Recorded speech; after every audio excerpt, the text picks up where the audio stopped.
नेता प्रतिपक्ष जयराम ठाकुर के बयान पर मंत्री विक्रमादित्य सिंह का पलटवार। बोले अभी 6 महीने ही सरकार से बाहर होकर हुए हैं, इतनी राजनीति की हवस सही नहीं सक्सेसफुल होगा मिशन लोटस। नई तकनीक से जल्द बनेगा टूट चुका पंचवक्त्र पुल। सदर विधायक अनिल शर्मा ने विभागीय अधिकारियों के साथ किया दौरा। बोले मास्टर प्लान के साथ किया जाएगा रिस्टोरेशन का कार्य।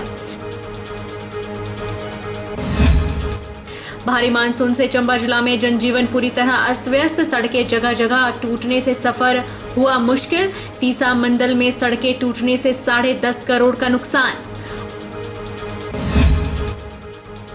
और बद्दे पुलिस ने तांबा चोरी मामले में 3 आरोपियों को किया गिरफ्तार। कोर्ट में पेश कर 3 दिन का रिमांड किया हासिल। आरोपियों से माल की रिकवरी के लिए की जा रही पूछताछ। नमस्कार, आप देख रहे हैं 24x7। मैं हूं जरीशा। नेता प्रतिपक्ष जयराम ठाकुर के बयान पर लोक निर्माण मंत्री विक्रमादित्य सिंह ने पलटवार किया है। उन्होंने कहा कि प्रदेश की परिस्थिति खराब है, इस समय लोटस की बात न करें, राजनीति को पीछे रखें और सरकार का सहयोग करें। मंत्री ने कहा कि अभी 6 महीने ही सरकार से बाहर होकर हुए हैं और इतनी राजनीतिक हवस नहीं होनी चाहिए। जयराम जी से निवेदन करूंगा, इस समय लोटस की बातें ना करें। इस समय हिमाचल की परिस्थिति ठीक नहीं है। अभी कृपया करके अपनी राजनीति को पीछे रखें और यहाँ पे सहयोग करें, सुक्खू जी का सहयोग करें, सरकार का सहयोग करें। हिमाचल को इस विपरीत परिस्थिति से बाहर निकालने में अपना योगदान दे। अभी 6 महीने ही हुए हैं सत्ता से बाहर उनको प्रदेश की जनता ने किया है। इतना लोभ लालच अच्छा नहीं है और इतनी हवस जो है वो राजनीतिक हवस जो है वो नहीं होनी चाहिए। ठीक है, आपको मैंडेट दिया है to sit out in the opposition, so be in the opposition and play a credible role in the opposition. Don't try to undermine political institutions by the might of the central government. ये सही चीज नहीं है, हिमाचल की हक में नहीं है। और ये चीज मैं पूरी दावे के साथ कह सकता हूं कि हिमाचल प्रदेश में ऑपरेशन लोटस कभी भी सक्सेसफुल नहीं होगा। हिमाचल में एक मजबूत सरकार कांग्रेस पार्टी की है, 40 विधायक है और पूरा 5 साल कांग्रेस पार्टी मुख्यमंत्री जी के नेतृत्व में हिमाचल प्रदेश के अंदर कार्य करेगी और जो हमने बातें कही हैं उनको हम पूरा कर रहे हैं। और हिमाचल प्रदेश की जनता पूरी मजबूती के साथ कांग्रेस पार्टी के साथ खड़ी है और मुख्यमंत्री जी के साथ खड़ी है। 9 जुलाई को हुई भारी बारिश से मंडी जिला में कई पुल बह गए। इन्हीं में से एक मंडी शहर का पंचवक्त्र पुल भी है। अब इस पुल का पुनः निर्माण करवाया जाएगा, जिसके लिए सदर विधायक अनिल शर्मा ने पंचवक्त्र के टूटे हुए पुल के निर्माण के लिए लोक निर्माण विभाग और जल शक्ति विभाग के अधिकारियों के साथ दौरा किया। 9 जुलाई को हुई भारी बारिश से मंडी जिला में कई पुल बह गए, जिसमें ऐतिहासिक और काफी पुराने पुल शामिल हैं। इन्हीं में से एक मंडी शहर का पंचवक्त्र पुल भी नदी में समा गया था। अब इस पुल का पुनः निर्माण करवाया जाएगा, जिसके लिए आज सदर विधायक अनिल शर्मा ने पंचवक्त्र के टूटे हुए पुल के निर्माण के लिए लोक निर्माण विभाग और जल शक्ति विभाग के अधिकारियों के साथ दौरा किया। उन्होंने कहा कि 9 जुलाई को हुई भारी बारिश से आई बाढ़ में पुल, सड़कें टूटी, जल शक्ति विभाग की योजनाओं को काफी क्षति भी पहुंची। पेयजल की स्कीम का नदी किनारे सटे होने के कारण भारी नुकसान हुआ। सीवरेज की पाइपलाइन भी टूट गई और पुराना पंचवक्त्र पुल भी टूट गया। उन्होंने कहा कि अब इस पुल का दोबारा नई तकनीक के साथ निर्माण करवाने पर विचार किया जा रहा है, ताकि दोबारा ऐसी बाढ़ आए तो स्कीमों को खाने न पहुंचे। रेस्टोरेशन का काम जो है अब शुरू हुआ है। आपको मालूम है कि जो 9-10 जुलाई को जो त्रासदी हुई थी और मनाली से लेकर मंडी तक जो है बहुत से पुल बह गए और सड़कों का बहुत बड़ा नुकसान जो है प्रदेश के अंदर हुआ है। सबसे बड़ा काम जो PWD और IP विभाग को था वो रेस्टोरेशन का था। पानी की स्कीम में उसको रेस्टोर करना और साथ में सड़कें जो हमारी टूटी हैं उनको भी लोगों को जोड़ना, ये प्राथमिकता सरकार की रही और विभाग के माध्यम से प्राथमिकता रही। अब आगे इसके ऊपर कार्रवाई शुरू कर रहे हैं कि मंडी के अंदर जो नुकसान हुआ है वो पहली बार इतना जल स्तर बढ़ने की वजह से हुआ है। और जो भी हमने स्कीमें बनाई थी उस वक्त तो जल स्तर का नीचे रहना और उस जल स्तर के नीचे रहने की वजह से ही स्कीमें, चाहे सीवरेज की हो, चाहे ये हमारे ब्रिजेज बने गए थे वो भी उसी हिसाब से बनाए गए थे। परंतु अब मैं केवल ये जो हमारा पुल है जिसके ऊपर आज हम लोग कनेक्शन करने आए हैं, यहाँ क्योंकि सीवरेज की पाइपलाइन भी इसी से जाती थी और हमारा जो बहुत पुरानी ब्रिज बना पंडित सुल्तान जी के वक्त का ब्रिज बना हुआ है, अब हमारा ये प्लान रहेगा कि इसको दोबारा से हम ढंग से इसको मॉडिफाई करें। और उसमें विधायक ने कहा कि पंचवक्त मंदिर ऐतिहासिक है, इसको रिस्टोर करने की योजना बनाई जा रही है। अगर प्रदेश सरकार चाहे तो केंद्र सरकार से इसके लिए आर्थिक मदद मांगी जा सकती है, जिसके लिए वे खुद भी मुख्यमंत्री से बातचीत करेंगे। उन्होंने कहा कि पंचवक्त मंदिर को रिस्टोर करने और इसका दायरा बढ़ाने के लिए हो सकता है कि ब्यास नदी के पानी को भी रोका जाए और इससे कोई नुकसान न हो, इसके लिए पूरे मास्टर प्लान के तहत ही कार्य किया जाएगा। मंदिर जो है ये हिस्टोरिकली हमारा जो मंदिर है, इसको रेस्टोर करने का भी मैंने एक कार्य जो प्लान बनाया था, लगभग 10 करोड़ का बना। पिडोली ने रातों रात उसको हमने डेवलप किया कि इसको कैसे रिस्टोर कर सकते हैं। परंतु इसके बावजूद आर्कोलॉजी वालों ने इस बात को उठाया कि ये मंदिर अब इसको रिस्टोर करना, इसको किस तरीके से करना, उन्होंने इस बात को कहा कि इसको भी हम आउटसोर्स करते हैं। और इसलिए आज 3 विभाग का जुड़ना, उसके लिए एक कोऑर्डिनेशन करना, कोऑर्डिनेट करके इसको हम कैसे एक अच्छा स्वरूप दे सकें। और ये आर्कोलॉजी वाले ने जब गवर्नर साहब आए थे तब भी ये बात उठाई थी कि इसको हम यदि प्रदेश सरकार चाहे तो केंद्र सरकार इसमें जो है पैसे का वहन कर सकती है। और उसके लिए मैं मुख्यमंत्री से भी चर्चा करूंगा कि इसको आउटसोर्स करें और आर्कोलॉजी वालों को, क्योंकि ज़मीन उनके नाम पे जितनी है उतनी है, उसके आगे फॉरेस्ट लैंड पड़ती है।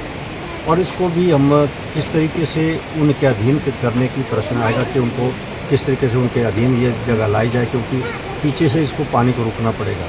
और दूसरा प्रश्न ये भी है कि जब हम इसको इस पंचवक्त को रिस्टोर करने की बात जब आएगी तो ये पानी का स्तर जो है ऑटोमेटिकली जब हम इसको कम करेंगे, इस एरिया को कम करेंगे, तो पानी का लेवल जहाँ पुरानी मंडी की तरफ को है, बड़े भज्जे हमारे महापौर हमारे साथ हैं, ये भी एक चिंता का विषय है कि जब हम इसको और कम करने का प्रयास करेंगे, हो सकता है दूसरी तरफ इसका नुकसान हमें। विधायक अनिल शर्मा ने कहा कि बीबीएमबी प्रबंधन द्वारा मनमानी तरीके से पानी छोड़ा जाता है, जिसके चलते ही पंडोह से आगे मंडी की तरफ भारी नुकसान हुआ है। बीबीएमबी प्रबंधन से भी इस बारे में बातचीत की जाएगी। साथ ही उन्होंने मंडी शहर तक तटीयकरण करने की बात भी कही। साथ ही उन्होंने खून के तर में टूटे पुल के निर्माण की बात भी कही। उन्होंने कहा कि पुल को 100 मीटर ऊंचा बनाया जाएगा, लेकिन फिलहाल लोगों की आवाजाही के लिए रोपवे झूले वाले पुल की व्यवस्था की जाएगी।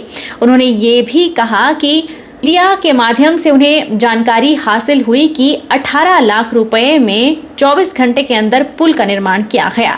उन्होंने कहा कि यहाँ वैली ब्रिज का निर्माण करना चुनौतीपूर्ण है। सरकार के माध्यम से बीबीएमबी से भी बात चर्चा करेंगे, क्योंकि जल स्तर का पानी का छोड़ना उनका कोई सिस्टम नहीं है। और ये नुकसान जो यदि पंडोह से आगे हुआ है, ये जल स्तर का अचानक छोड़ देना जो है, जिसकी वजह से बहुत बड़ा नुकसान हुआ है। बीबीएमबी के पास भी ये बात रखें कि मंडी शहर का, क्योंकि आबादी है, पॉपुलेशन शहर है, इसका तटीकरण हो जाए। यदि इसका तटीकरण आगे तक, जहाँ तक शहर है हमारा, वहाँ तक इसका तटीकरण हो जाए, तो ये सदा के लिए जो है इसके ऊपर भी एक प्लान किया जा सकता है। तो आज केवल हमारा जो सुकून का तर है ब्रिज, वो भी चला गया, जो मेरे चुनाव क्षेत्र के एंड में है। बच्चन साहब भी वहाँ पर हमने ये फैसला लिया कि वहाँ पर भी एक ब्रिज का निर्माण करना जो है, अभी क्यों वहाँ प्रोजेक्ट है, जब मैंने पहले भी कहा कि प्रोजेक्ट के वजह से उसको लगभग 100 मीटर हमें ब्रिज ऊपर उठाना पड़ेगा। तो इसलिए अब ये हमने फैसला लिया कि हमने रोपवे का काम शुरू कर दिया है कि छोटा सा एक झूला लगा के लोगों को आवाजाही शुरू हो जाए। और उसके बाद हम भविष्य में इस बात का निर्णय लेंगे कि क्या इसकी अलाइनमेंट को देखते हुए अभी ब्रिज बना दिया जाए, या फिर जो है अलाइनमेंट को देखते, क्योंकि फिर जो हमारा थर्माकोल प्रोजेक्ट है उसको मद्देनज़र रखते उसकी अलाइनमेंट चेंज करके जो है, और प्रोजेक्ट वालों से बात करके ब्रिज का काम भी उस स्तर पर किया जाए। और ये भी पिडोली ने इस बात का श्योर किया है कि वहाँ पर जो है जल्दी से जल्दी ब्रिज का निर्माण भी किया जा सकता है। भाजपा प्रदेश उपाध्यक्ष रश्मिधर सूद ने कांग्रेस सरकार को आड़े हाथों लेते हुए कहा कि प्रदेश की 22 लाख महिलाएं कांग्रेस सरकार की झूठी गारंटी की राह ताक रही है। कांग्रेस सरकार ने सत्ता सुख पाने के लिए प्रदेश की भोली भाली महिलाओं के साथ धोखा किया है। उन्होंने कहा कि 18 वर्ष से 60 वर्ष तक की प्रत्येक महिला को 1500 रुपए प्रति माह देने का वादा किया, लेकिन टाल मटोल कर अब पहली कैबिनेट से 5 साल तक पहुंच गई है। इनकी प्रभारी आई थी अलका लांबा जी, हमारी हिमाचली परिधान पहनकर बहुत बड़े बड़े दम और बड़े बड़े वादे किए थे उन्होंने कि बहनों आप कांग्रेस को लाओ, 1500 रुपए हम आपके खाते में डालेंगे। और आपको मालूम है इन्होंने क्या किया? कुछ जगह इन्होंने फॉर्म भराए नकली और कुछ लोगों के खातों में 1500 रुपए भी डाले, ताकि लोगों को विश्वास हो जाए कि ये 1500 रुपए अवश्य देंगे। और हमारी भोली भाली जनता फ्री बीस के चक्कर में आ गई, क्योंकि जितना काम, जितनी तरक्की भारतीय जनता पार्टी के कार्यकाल में हुई है, जयराम ठाकुर जी के कार्यकाल में हुई है, उतनी तो कांग्रेस कभी कल्पना भी नहीं कर सकती। और कल्पना तो इनके बस में भी नहीं है, क्योंकि जो झूठे वादे इन्होंने किए हैं वो एक अन्याय है महिलाओं के साथ, अत्याचार है महिलाओं की भावनाओं के साथ, और इन्होंने उनकी भावनाओं के साथ खेला किया है। हिमाचल प्रदेश में एक तरफ भारी मानसून कहर बरपाने का काम कर रहा है, तो वहीं दूसरी ओर भारी बारिश से जनजीवन पूरी तरह से अस्त व्यस्त है, जिसके चलते सड़कों को काफी नुकसान हो रहा है और सड़कें जगह जगह से टूटने के चलते सफर करना भी मुश्किल भरा है। भारी मानसून के एक महीने के दौरान चंबा जिला के अंतर्गत आने वाले तीसा मंडल को 10.5 करोड़ का नुकसान उठाना पड़ा है। इसमें काफी जगह सड़कें टूटी हैं। इसके अलावा अन्य तरीकों से भी विभाग को नुकसान पहुंचा है, जिसकी डैमेज रिपोर्ट बनाकर उच्च अधिकारियों को भेज दी गई है, ताकि समय पर बजट का प्रावधान हो सके और टूटी हुई सड़कों सहित अन्य कार्यों को पूरा करवाया जा सके।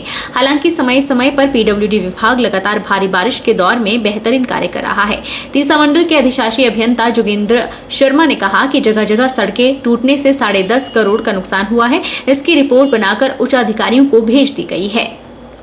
पीडब्ल्यूडी विभाग के तीसा डिवीजन में अब तक इस बरसात सीजन में लगभग 10.5 करोड़ का नुकसान हो चुका है, जिसमें मुख्य सड़क भी है और हमारी छोटी मोटी लिंक सड़कें भी हैं, और पूरा ये मेरा एरिया जो है ये लगभग चंबा से लेकर तीसा तक है। तो इसमें 10.5 करोड़ का नुकसान हो चुका है, और जिसमें हमने कुछ अपनी मशीनरी है, प्राइवेट मशीनरी भी हायर की हुई है, और इससे हम जो कंटिन्यू जो है रोड को खोल रहे हैं ताकि लोगों को इससे परेशानी ना हो। ये जो है भौगोलिक दृष्टि से जो है हमारा ये तीसा एरिया बहुत ही पिछड़ा हुआ है और काफ़ी पॉपुलेशन है, दूर दूर तक है, और यहाँ जो है 9 जुलाई से कंटिन्यू डेली बारिश हो रही है। हम डेली रोड खोल रहे हैं, डेली डैमेज हो रहा है। अब हाल ही में 3-4 दिन यहाँ पहले क्लाउड बर्स्ट हुआ, जिससे कि बहुत ज़्यादा नुकसान हो गया है, मगर हमारी टीम जो है कंटिन्यू जो है वो रोड को खोले जा रही है, और हम फैसिलिटी प्रोवाइड कर रहे हैं कि ताकि लोगों को कोई परेशानी ना हो, मगर यह है कि नुकसान जो बहुत ज़्यादा हो रहा है। प्रधानमंत्री फसल बीमा योजना के अंतर्गत मक्की और धान की फसल का बीमा करवाने की अंतिम तिथि 31 जुलाई तक बढ़ा दी गई है। पहले अंतिम तिथि 15 जुलाई निर्धारित की गई थी। कृषि उप निदेशक राजेश डोगरा ने किसानों से आग्रह किया है कि किसानों को वर्षा से हुए नुकसान की भरपाई हो सके, इसके लिए वे प्रधानमंत्री फसल बीमा योजना का भरपूर लाभ लें। कृषि उपनिदेशक राजेश डोगरा ने बताया कि किसानों को वर्षा से हुए नुकसान की भरपाई हो सके, इसलिए फसल का बीमा करने की अंतिम तिथि को बढ़ाया गया है। पहले अंतिम तिथि 15 जुलाई निर्धारित की गई थी, लेकिन अब यह 31 जुलाई तक है। उन्होंने बताया कि मक्का और धान फसल की कुल बीमित राशि 60,000 रुपए प्रति हेक्टेयर है। मक्का का प्रीमियम 9% कुल राशि 5,400 रुपए प्रति हेक्टेयर, धान का प्रीमियम 20% कुल राशि 12,000 रुपए प्रति हेक्टेयर निर्धारित किया गया है, जिसमें किसान द्वारा केवल 2% 1,200 रुपए प्रति हेक्टेयर या 98 रुपए प्रति बीघा वहन की जाएगी। शेष राशि सरकार द्वारा अनुदान के रूप में वहन की जाएगी। योजना के अंतर्गत जिला से दी एग्रीकल्चर इंश्योरेंस कंपनी अधिकृत की गई है। मेरा सभी किसान भाइयों से अनुरोध है कि जो फसल बीमा योजना जो सरकार द्वारा चलाई जा रही है, इसका पूरा लाभ उठाएं। पहले इस योजना की जो अवधि थी, जो किसान अपनी फसल जो इस समय जो कवर हो रही हैं, वो मक्का और धान की फसल कवर हो रही हैं, इसकी बीमा कराने की जो समय सीमा थी वो 15 जुलाई थी, जिसे सरकार द्वारा 31 जुलाई कर दिया गया है। अब कुछ दिन ही शेष रहे हैं, तो मेरा किसान भाइयों से अनुरोध है कि वो अपनी इन दोनों फसलों का बीमा कराएं, क्योंकि इस बार देखने में आया है कि प्राकृतिक आपदा से काफ़ी नुकसान हुआ है। तो इस नुकसान से बचने के लिए फसल की बीमा कराना बहुत ज़रूरी है। हमारी 2 फसलें होती हैं, मुख्यतः खरीफ और रबी। तो दोनों सीज़न में इसकी एक अवधि होती है जब किसान को अपनी फसल का बीमा कराना होता है। तो इसमें जैसे मक्का और धान है, इसकी जो बीमित राशि है, जो फसल का जो बीमा होगा वो 60,000 रुपये प्रति हेक्टेयर है। इसमें जो किसान को प्रीमियम देना है वो मक्का की, अगर मक्का फसल की देखें तो उसमें 9% देना है। 60,000 का लगभग 5400 बनता है, 5,400 रुपये। और वैसा वो धान में 20% है। और इसमें भी जो प्रीमियम जो किसान को देना है वो सिर्फ 2% है। कृषि उपनिदेशक राजेश डोगरा ने गैर ऋणी किसानों से अनुरोध किया है कि अपने राजस्व दस्तावेजों और फसल बिजाई प्रमाण पत्र सहित जो कि पटवारी द्वारा सत्यापित हों, अपने नजदीकी लोकमित्र केंद्र पर जाकर इस समय अवधि के अंदर अपनी मक्का और धान की फसल का बीमा करवा लें। उन्होंने किसानों से आग्रह किया कि फसल बीमा योजना से संबंधित जानकारी और शंका समाधान के लिए एग्रीकल्चर इंश्योरेंस कंपनी मंडी के शाखा प्रबंधक से भी जानकारी हासिल की जा सकती है। बीमा कराने के लिए किसान को अपने जो कागज़ हैं ज़मीन के, जिसमें जो खसरा नंबर हो लिखा होता है, किसान पासबुक हो या कोई पर्चा हो, किसान जो पटवारी, स्थानीय पटवारी से प्रमाणित करके कि उसने इस खसरे नंबर पे ये फसल बीजी हुई है, इसको आप ये ले जा कर के लोकमित्र केंद्र में इसको कर सकते हैं, या फिर ऑनलाइन जो पोर्टल है सरकार का www.pm फसल बीमा योजना fby.gov.in, वहाँ पे भी जाके ऑनलाइन किसान इसकी अपनी फसल का बीमा करवा सकते हैं। या फिर जो उनके नज़दीक कृषि विभाग का कार्यालय है, वहाँ भी जो हमारे अधिकारी कर्मचारी बैठे हैं उनकी वो सहायता ले सकते हैं। धन्यवाद। रुकेंगे छोटे से ब्रेक के लिए।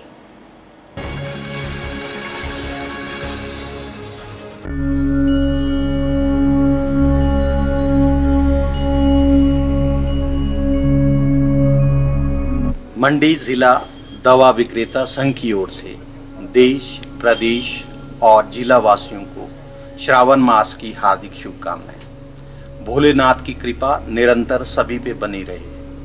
मैं आपसे अनुरोध करता हूं कि डॉक्टर की प्रिस्क्रिप्शन के बिना एंटीबायोटिक का इस्तेमाल ना करें। एंटीबायोटिक लेने से पहले डॉक्टर का परामर्श जरूर लें। धन्यवाद।